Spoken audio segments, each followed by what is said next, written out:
বাংলাদেশের খেলা না দেখে বরং সাকিবের খেলা দেখেছে অধিকাংশ দর্শক। টাইগারদের বাজে পারফরমেন্সের দিনে উজ্জ্বল ছিলেন সাকিব।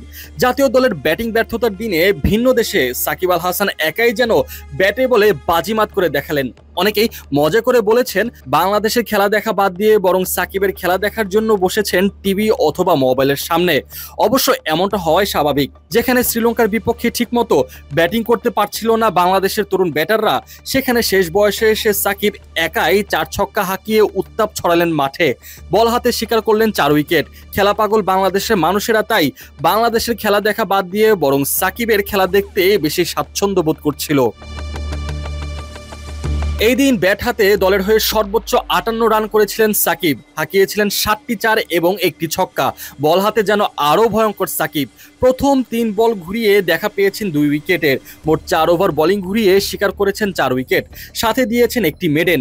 এবং কি দলের কিপ্টে বোলিং এর দিক থেকেও 1 নম্বরে ছিলেন সাকিব। খেলাটা দুবাই ক্যাপিটালসকে ছাপিয়ে সাকিবের ব্যক্তিগত খেলা যেন হয়ে গিয়েছিল। একাই যেন সাকিব টেনে তুলছিলেন দুবাইকে। সাকিবের এমন অলরাউন্ডিং পারফরমেন্স বাংলাদেশ দল এখন খুব বেশি মিস করে। ভক্তরাও হতাশ বাংলাদেশের খেলা দেখে। বারবার হার দেখতে দেখতে যেন খেলার প্রতি মন উঠে গেছে ভক্তদের। তাই তো বাংলাদেশের খেলা দেখা বাদ দিয়ে বরং সাকিবের জন্য দুবাই ক্যাপিটালসের খেলা দেখেছে এদেশের বেশিরভাগ ক্রিকেট ভক্তরা। সাকিব সেই কবেই বাংলাদেশ দল থেকে ছিটকে গেছেন, অথচ সাকিবের সেই ক্রেজ এখনো আছে। সময়ের পরিক্রমায় যেখানে জাতীয় দল থেকে ছিটকে যাওয়ার পর সবাই হারিয়ে যায়, সেখানে সাকিবের ব্র্যান্ড ভ্যালু যেন এখনো সেই আগের মতোই আছে।